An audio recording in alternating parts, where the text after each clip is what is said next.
Bismillahirrahmanirrahim. Assalamualaikum warahmatullahi wabarakatuh. Alhamdulillahi rabbil alamin. Wabihi nasta'in ala umurid dunya waddin. Wa ala alihi wa sahbihi ajmain, amma ba'd. Saudaraku kaum muslimin muslimat yang sama dirahmati dan dimuliakan Allah subhanahu wa ta'ala, kembali kami mengajak kepada kita semua untuk terus bersyukur kehadirat Allah Subhanahu wa taala atas nikmat yang telah Allah anugerahkan kepada kita, kasih sayang yang Allah berikan, limpahan keberkahan hidup yang Allah curahkan, Allah tumbuhkan, Allah kembangkan dalam perjalanan kehidupan kita. Hendaknya semua itu menjadikan diri kita semakin taat ibadah kepada Allah Subhanahu wa taala. Semuanya itu membuat kita untuk mampu mengantarkan diri kita menjauhi perkara-perkara yang dilarang oleh Allah Subhanahu wa taala.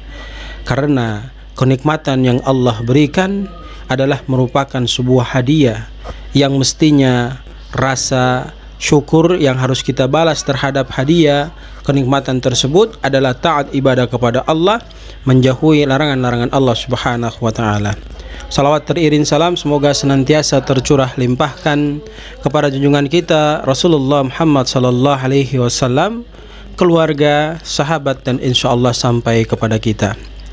Para pemirsa, kaum muslimin muslimat, jamaah TV dakwah Al-Sru'i yang sama berbahagia, alhamdulillah dengan izin Allah Subhanahu wa taala kita kembali berjumpa tentunya dalam konteks bersama-sama kembali untuk mentadaburi ajaran-ajaran agama kita, yang dengan itu diharapkan mampu memberikan kecerdasan pikiran, kecerdasan hati untuk kita agar kita semakin terdepan melakukan amal-amal soleh dan semakin terdepan meninggalkan perkara-perkara yang dilarang oleh Allah Subhanahu wa taala untuk kita tinggalkan.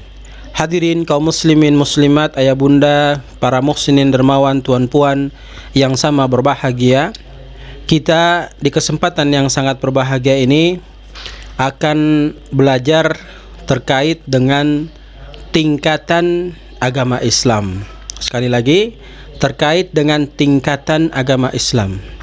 Ya, mungkin nanti setelah kita mendengarkan barangkali bisa di-share videonya kepada grup-grup yang ada pada diri kita. Mudah-mudahan kita mendapatkan faedah atau manfaat daripada kebaikan yang kita bagikan. Ya, kemudian bagi mereka yang belum secara resmi subscribe channel daripada TV dakwah Al-Sru'i, kami mohon bantuannya untuk bersama-sama lebih menghidupkan channel ini dengan cara menekan subscribe, kemudian lonceng notifikasi, agar nanti video-video berikutnya Bapak Ibu jamaah kaum muslimin muslimat, ayah bunda, tuan puan orang baik sudah bisa mengakses dan mengikuti setiap kegiatan-kegiatan yang kami sajikan, kami keluarkan melalui TV dakwah Al-Sru'i ini. Baik, jamaah yang sama dirahmati dan dimuliakan Allah Subhanahu wa taala, kami langsung masuk pada hadis terkait dengan tingkatan agama Islam. Apa sih tingkatan agama Islam itu? Mari sama-sama kita dengarkan penjelasan dari Nabi sallallahu alaihi wasallam. An Umar radhiyallahu anhu aidan. Dari Umar radhiyallahu anhu, semoga Allah meridhoinya, beliau juga meriwayatkan salah satu hadis. Qal, dia berkata, bainama nahnu julusun inda Rasulillah sallallahu alaihi wasallam zata yaum. Ya. Jadi pada suatu hari kami duduk bersama dengan Rasulullah Muhammad sallallahu alaihi wasallam. Kemudian selanjutnya, idzu tala'a alaina rajulun, telah datang kepada kami seorang laki-laki, syadidu bayadil siyab, ya, yang dia itu memakai pakaian putih bersih, rapi. Syadidu sawadi sya'ri, kemudian terlihat nampak rambutnya yang rapi. Ya, terlihat nampak rambutnya yang rapi, hitam mengkilat. La yara alaihi atharus safar, Kemudian kita yang duduk di situ, salah satu di antara kita tidak ada yang mengetahui dan tidak ada yang bisa memprediksikan orang ini dia sedang dalam kondisi safar. Kenapa? Karena dia datang dari kejauhan yang barangkali kita bisa katakan dia dalam kondisi safar, tetapi keadaannya itu membuat kita tidak bisa mengatakan dia itu dalam kondisi safar. Maksudnya bagaimana? Dia datang dengan baju putih yang bersih, kemudian dengan rambut hitam yang mengkilat serta rapi, ini membuat orang tidak berpikir bahwa dia dalam kondisi safar. Padahal sesungguhnya orang ini dalam kondisi safar. Wala ya'rifuhu minna ahadun, dan tidak ada satupun orang di antara kita yang duduk tatkala itu bersama Nabi sallallahu alaihi wasallam mengetahui siapa laki-laki yang datang mau bertemu dengan Nabi sallallahu alaihi wasallam. Hatta jalasa ila Nabi sallallahu alaihi wasallam, sampai dia pun mendekati Nabi sallallahu alaihi wasallam dan duduk dekat dengan Nabi sallallahu alaihi wasallam. Selanjutnya dijelaskan dalam hadis ini, fa asnada rukbatayhi ila rukbatayhi. Dia merapatkan kakinya lutut kiri dan lutut kanannya menyentuh lutut kiri dan lutut kanannya Nabi sallallahu alaihi wasallam. Selanjutnya beliau wa wada'a kaffaihi ala fakhidaihi. Lantas dia meletakkan tangannya itu, kedua tangannya di atas paha Rasulullah Muhammad sallallahu alaihi wasallam. Waqal, dan dia berkata kepada Rasulullah Muhammad sallallahu alaihi wasallam, ya Muhammad, wahai Muhammad, akhbirni anil Islam. Tolong jelaskan kepada saya, beri pelajaran kepada saya, sampaikan kepada saya apa itu Islam. Faqal Rasulullah sallallahu alaihi wasallam, maka Nabi sallallahu alaihi wasallam menjawab pertanyaannya dengan mengatakan, al-Islamu an tashhada an la ilaha illallah wa anna Muhammadar Rasulullah. Islam itu engkau bersaksi bahwa tidak ada Tuhan yang berhak disembah kecuali Allah, dan engkau bersaksi bahwa Rasulullah Muhammad sallallahu alaihi wasallam adalah utusan Allah. Apakah cukup sampai di situ? Ternyata tidak.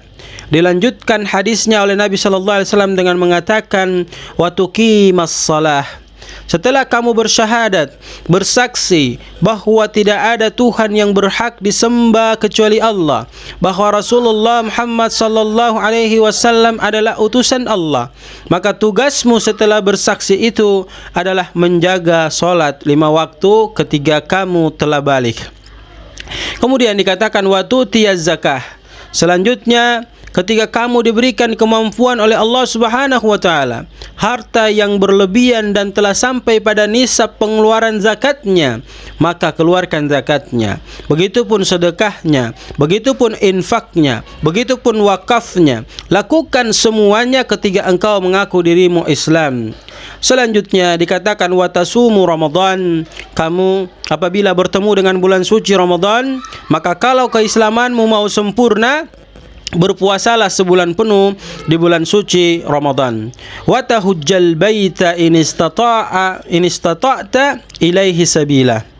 Terus kamu ketika mempunyai kemampuan lagi dan kamu sanggup untuk melakukan perjalanan menuju ke Baitullah, melaksanakan haji yang diperintahkan Allah Subhanahu wa taala, maka kerjakan. Dengan konsep 5 ini akan menyempurnakan keislamanmu yang kita kenal dengan sebutan rukun Islam. Ada 5 perkara. Yang pertama, mengucapkan 2 kalimat syahadat, bersaksi bahwa tidak ada Tuhan yang berhak disembah kecuali Allah, bersaksi yang kedua bahwa Rasulullah Muhammad sallallahu alaihi wasallam adalah utusan Allah, kemudian mendirikan salat, mengeluarkan zakat, berpuasa di bulan suci Ramadan, dan yang kelima naik haji bagi yang mampu.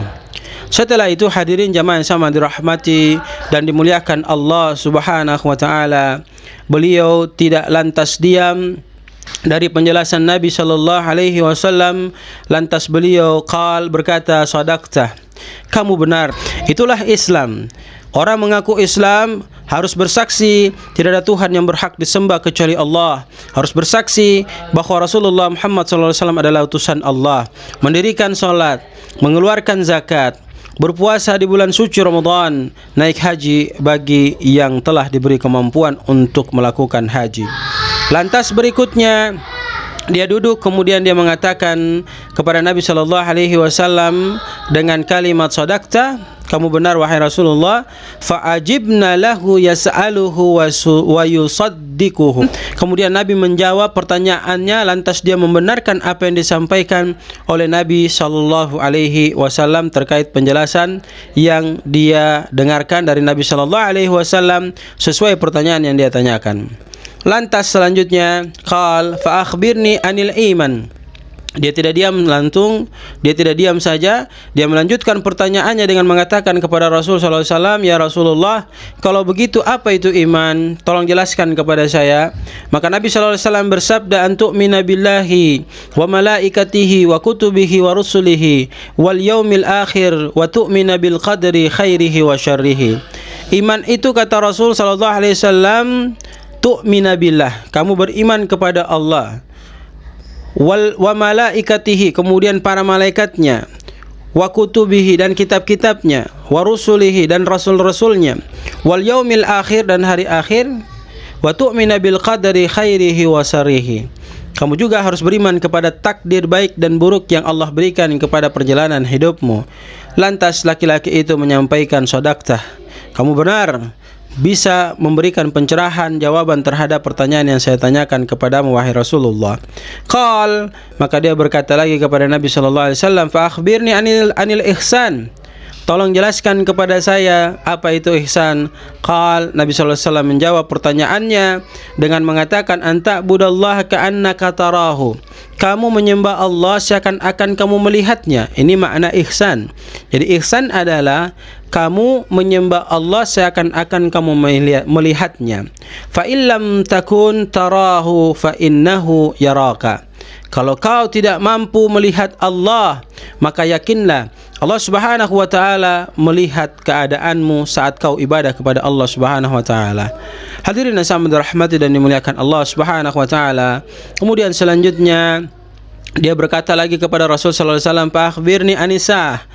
Setelah Nabi sallallahu alaihi wasallam menjelaskan kepadanya tentang ihsan, langsung dia bertanya lagi kepada Nabi sallallahu alaihi wasallam tentang kiamat. Maka Nabi sallallahu alaihi wasallam menyampaikan, mal mas'ulu anha bi a'lami minas sa'il.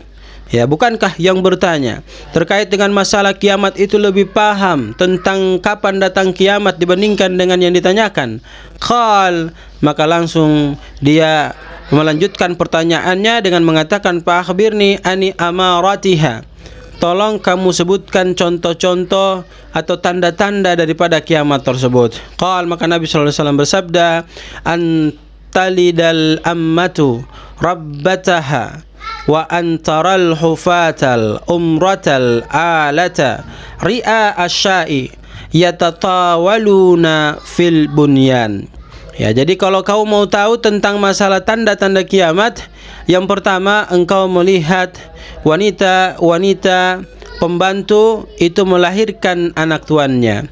Yang kedua, engkau melihat ada orang yang dia itu jalan ke perkotaan dengan tidak memakai sendal, tidak memakai baju, dalam kondisi miskin. Namun mereka berbondong-bondong ke kota untuk membangun bangunan yang megah, bangunan yang bertingkat-tingkat. Maka inilah yang disampaikan oleh Rasul sallallahu alaihi wasallam kepadanya terkait dengan tanda-tanda kiamat. Summan talaqa, kemudian laki-laki itu dia setelah bertanya terkait dengan beberapa hal tadi yang kita dengarkan kepada Nabi sallallahu alaihi wasallam, lalu dia pergi meninggalkan Nabi sallallahu alaihi wasallam. Falabithtu maliyan summa qala ya Umar atadri manis sa'il. Lalu dia setelah meninggalkan Nabi sallallahu alaihi wasallam, Nabi lantas bertanya kepada Umar radhiyallahu anhu dengan mengatakan, apakah kamu mengetahui siapa orang yang tadi bertanya? Qultu, maka Umar radhiyallahu anhu berkata, Allahu wa rasuluhu a'lam. Allah dan Rasulnya yang lebih mengetahui. Qal fa innahu Jibril. Maka Nabi SAW bersabda, sesungguhnya yang datang memberikan pelajaran dinal Islam kepada kalian adalah Jibril. Atakum yu'allimukum dinakum. Dia datang untuk mengajarkan kepada kalian tentang agama kalian. Rawahu Muslim. Hadis ini diriwayatkan oleh Imam Muslim. Hadirin yang sama dirahmati dan dimuliakan Allah Subhanahu wa taala. Maka kita dapat mengambil kesimpulan terkait dengan pelajaran yang sudah kita dapatkan di kesempatan yang sangat berbahagia ini. Yang pertama, kita telah tahu bagaimana itu Islam. Kemudian yang kedua, kita pun telah tahu bagaimana itu iman. Yang ketiga, kita pun telah tahu bagaimana itu ihsan. Dan yang keempat, kita telah tahu tentang bagaimana tanda-tanda daripada kiamat itu. Maka mari kita berusaha untuk menyempurnakan. Yang pertama, keislaman kita. Yang kedua, keimanan kita. Yang ketiga, keihsanan kita. Kemudian yang keempat, mari kita perbanyak melakukan ibadah untuk menghindari diri kita daripada kecelakaan yang nantinya kita dapatkan ketika kita kembali menghadap Allah kalau kita tidak taat ibadah kepada Allah Subhanahu wa taala. Semoga Allah Subhanahu wa taala selalu memberikan kekuatan kepada kita agar kita mampu taat ibadah kepada Allah, agar kita mampu untuk menjauhkan diri kita daripada hal-hal yang dilarang oleh Allah Subhanahu wa taala untuk kita tinggalkan. Sebab ketaatan kepada Allah, menjalankan perintah Allah adalah merupakan sebuah perkara yang nanti mengantarkan diri kita tembus masuk ke dalam surganya Allah Subhanahu wa taala. Kebalikannya, ketidaktaatan kepada Allah, keingkaran, melakukan pelanggaran-pelanggaran yang dilarang oleh Allah Subhanahu wa taala untuk kita kerjakan, maka kondisi demikian akan mencekik diri kita, membawa diri kita ke tempat yang paling dihinakan oleh Allah Subhanahu wa taala, yakni dilemparkan ke dalam nerakanya Allah Subhanahu wa taala.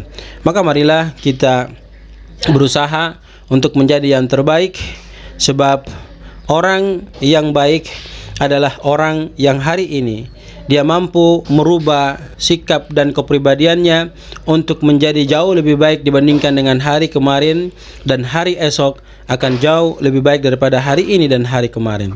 Orang yang buruk adalah mereka yang hari ini kelakuan, karakter, kepribadian, amalnya lebih buruk dibandingkan dengan hari kemarin, dan hari esok akan jauh lebih buruk daripada hari ini dan hari kemarin. Mudah-mudahan kita masuk pada kelompok yang pertama, kelompok ciri-ciri orang-orang yang hari ini amalannya jauh lebih baik daripada hari kemarin, dan hari esok akan jauh lebih baik daripada hari ini dan hari kemarin. Barakallahu fikum, jazakumullahu khairan, subhanakallahumma wa bihamdika, asyhadu an la ilaha illa anta, astaghfiruka wa atubu ilaik. Billahi taufiq wal hidayah. Assalamualaikum warahmatullahi wabarakatuh.